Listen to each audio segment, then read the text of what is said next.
Hi, Jakey Steve here, the long-haired freaky dude. Today I'm going to show you how to use your Remington Quiet-Riter Typewriter, which isn't really quiet, it's just more so less noisy.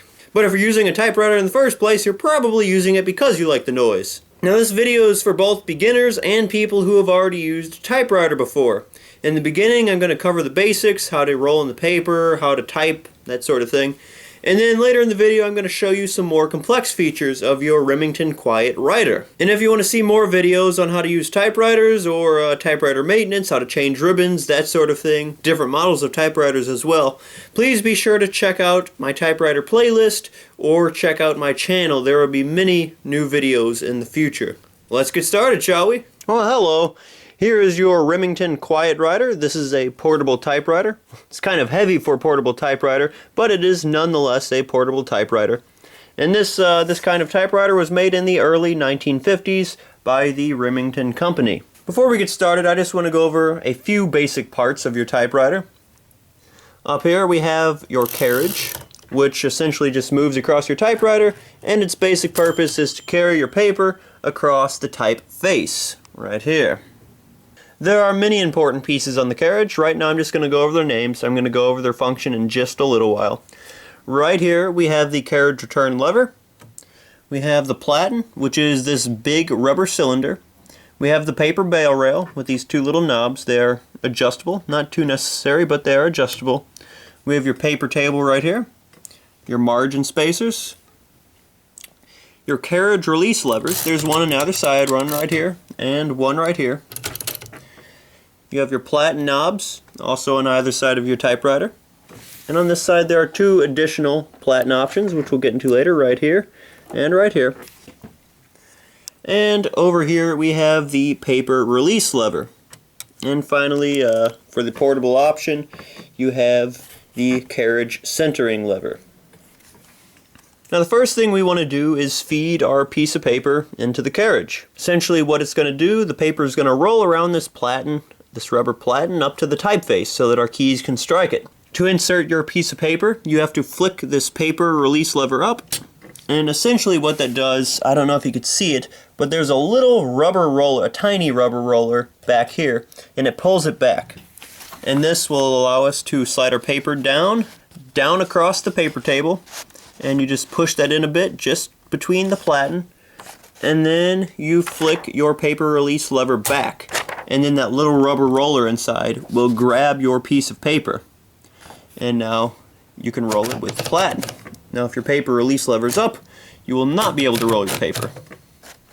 Now if you want to center your paper, make it nice, purty, and straight, you have this little paper aligner right here, this little metal piece right here. You just push that right up against there until it's straight, and then you push your paper lever back. And now you grab either of the platen knobs and you just roll it forward and your paper should slide through. Now you need to pull your paper bail rail up. You can just grab it right here or grab it by this little lever right here and just pull it up. You roll your paper up 1 or 2 notches. You pull the bail rail down, you slide the paper under and grab it like this. It pushes your paper between these bail rail rollers and your platen.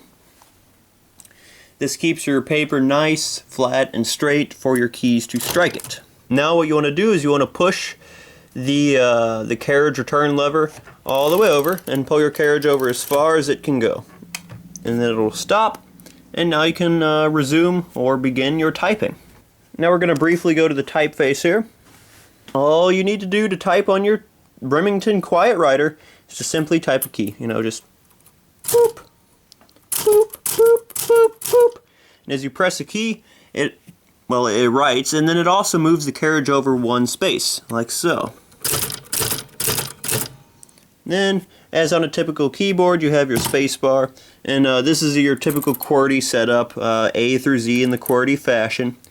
You also have numbers, and you have various symbols, as you can see. Now the nice thing about this Remington Quiet-Riter is that it actually has a symbol for 1 and an exclamation point. Some of the earlier models do not have this, and you had to write it with an L and a period and a comma and so on. But that's for another video for a different typewriter.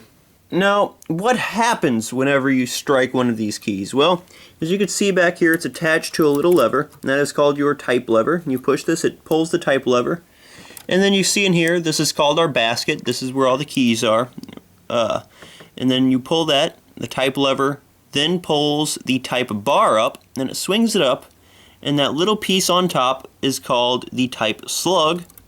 And the type slug is what strikes what is called your ribbon, and it will push the ribbon against the paper and write.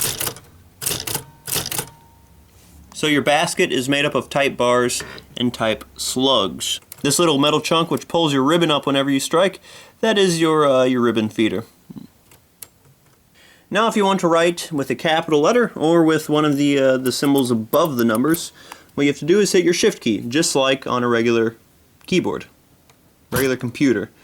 So what happens whenever you push the shift key? It will pull your type basket down, as you can see here. Boop.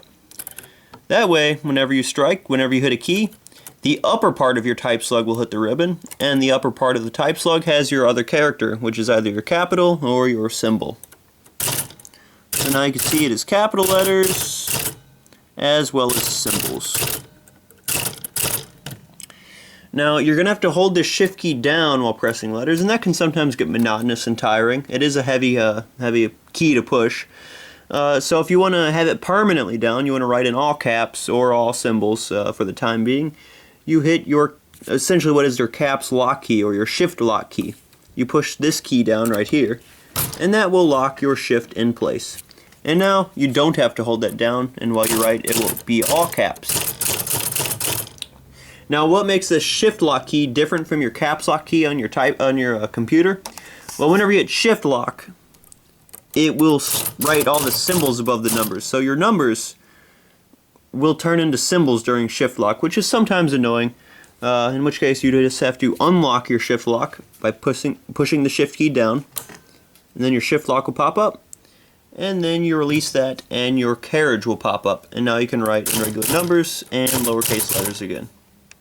Now it should also be good to note there is a shift key and a shift lock key on either side of the keyboard. This Quiet-Riter has a backspace key. Unfortunately, it does not erase the previous character. It just pulls your carriage back one space, like so. Just push that. It does, however, allow you to write over something which you don't like.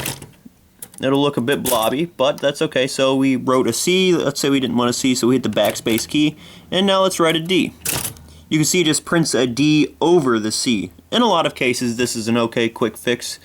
But if not, just grab your whiteout over it, and then hit the backspace key and write over the whiteout. The next key we want to look at on your typeface is your tabular key. You just push that, and it carries your carriage over as pretty much far as you've set it. And you can preset your tabs. I like to set mine at intervals of 5 spaces, around 5 spaces. And you can, actually you have to set this on your own. So how do you set tabulars? Fortunately, on this portable model, there is a nice, easy option in the front. And there's this little lever right here. If you push that up, that will set your tab. And if you pull that back, that will clear your tab. So S is for set and C is for clear.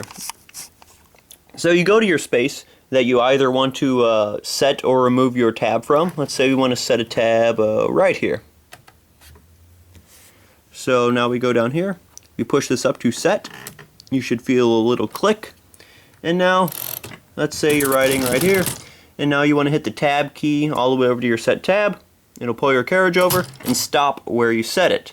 Now we want to remove that tab. So let's go back a space to where it stopped us. And now we pull this lever back to the C. We clear the tab. And you should feel a little click. Now we pull the carriage over a bit. We hit the tab key. And look, it goes past the place where we previously set the tab because we unset it. And you can do this in however many weird intervals that you want.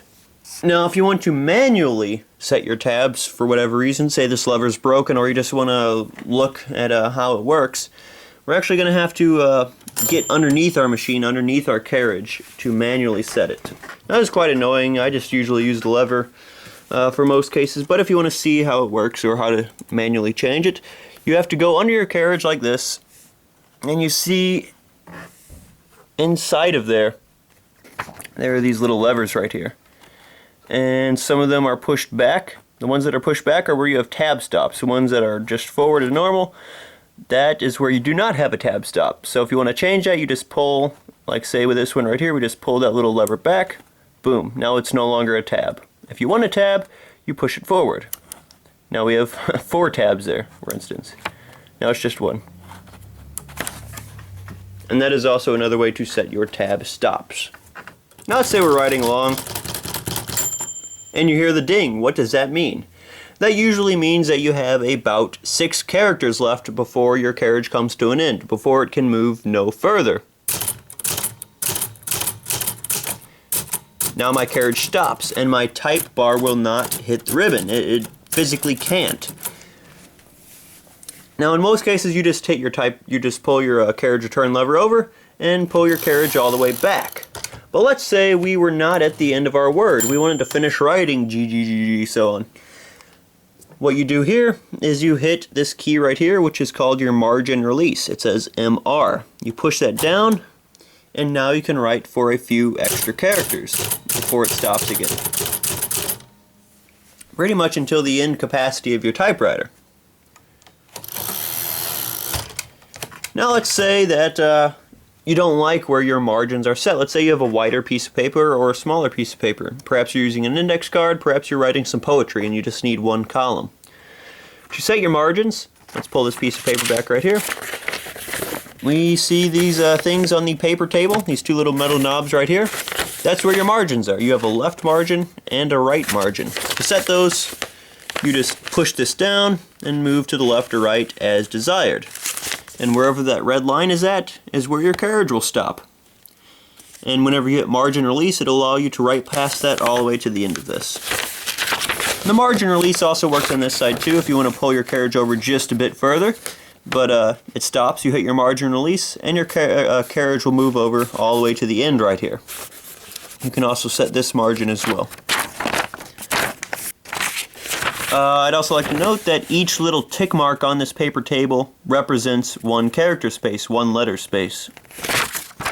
The same goes for this little ruler right here. Each tick represents 1 character space or 1 letter space. Now let's say that you're a heavy writer, you write fast, and what do you know? The type bars get all clogged up because you type too fast. You're just too used to using a computer. One thing that you can do to prevent this, you have this little lever right here, which adjusts the firmness of your keys. It'll make them harder or lighter to touch. So 1 is the easiest option. It makes it real easy to strike your key. There's no weight on there at all.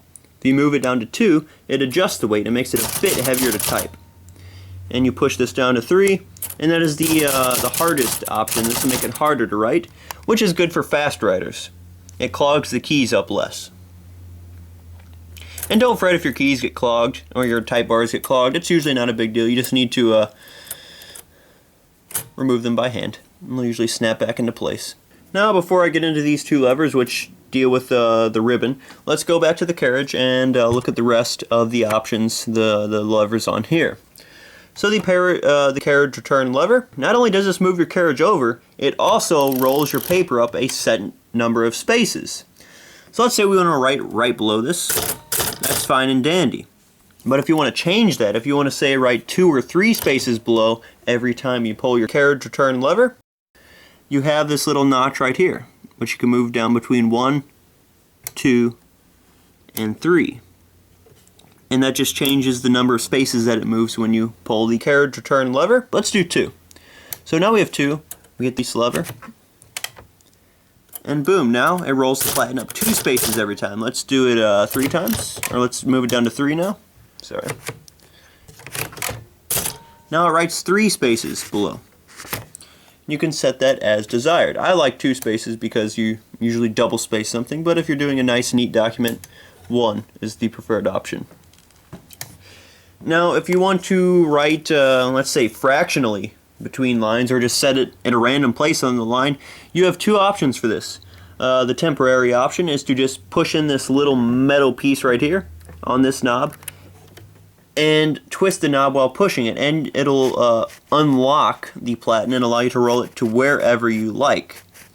Whenever you release it though, you'll notice that your platen will move in 1 character spaced intervals. Whenever you push that in, it unlocks the 1 character space intervals and you could roll it to wherever you like. Now the more permanent option for this is also this little platen release lever right here, and you push that down and that locks into place, and now anytime you roll your platen it will not abide by the 1 character spacing. So let's just pull that back up, and now you can hear the clicks as it rolls according to 1 space. 2 other things that we have up here. We have the carriage release levers right here. You just push these forward and now your carriage can move freely across your typewriter, and you can place it wherever you want. The carriage return lever just moves it in this direction, and you usually have to put it in the other direction to swing it this way. But the carriage release levers they handle that. Now you can move it wherever you want along your typewriter. Finally, one last thing about the carriage before we move on. There is this little lever, this little thing right here. Now since this is a portable typewriter and it usually comes in a box, hopefully yours has a box, if not, that's okay. But if you're putting it back into the box, you want to center your carriage. You want it nice and center so the box doesn't damage it whenever you close the lid. And what this does right here, you just pull this over and it brings your carriage all the way to the center point. Now no matter where you move your carriage now it's locked into place, you see. It moves it into the center and then it locks into place. You can't move it anymore. And this just this keeps it protected. It prevents it from being damaged while carrying it, while moving it, and so on and so forth. So this is a very important tool to use while moving your typewriter. To undo that, you just flick the switch back, and now you can move your carriage as you please. Now there's 2 more things I want to touch on before we wrap up this tutorial. And that is these 2 little levers right here. This one right here changes the direction that your ribbon moves across the paper. Boop, boop. Now whenever you write, every time you write a character, type, you see your ribbon gets pulled up, strikes, and so on. Well, also inside of here, there's 2 little spools, and every time you write, it slightly moves it to the left or right 1 space. That way you could write across the entire length of the ribbon, which is usually about, I'd say 12 meters. Now what this does is it allows you to change the direction of your ribbon, because the ribbon has to reach an end at some point. So once it reaches its end, and you will know there will be some tension on the ribbon every time you type, and your characters will start to get more and more faded. You just change the direction of the ribbon and it will start going back the other way, and you'll write over parts of the ribbon that you've already writ upon. And that's okay. If you like to be more conservative like I do, ribbons tend to be a bit pricey these days, so you want to get the most ink out of it that you can. You want to write across it maybe, you could do a good 5 to 10 times before you have to chuck your ribbon, before the ink gets too dull. And that's 10 times back and forth. So in the end, that's 20 times across the entire length of the ribbon that I get out of it. And that'll of course depend on the quality of your ribbon as well. But this back and forth, once you reach the end of your ribbon, then you switch it the other way. Once you reach the end, switch it the other way, so on. The other thing is this lever right here. And as you can see on your ribbon, you have a black part and a red part.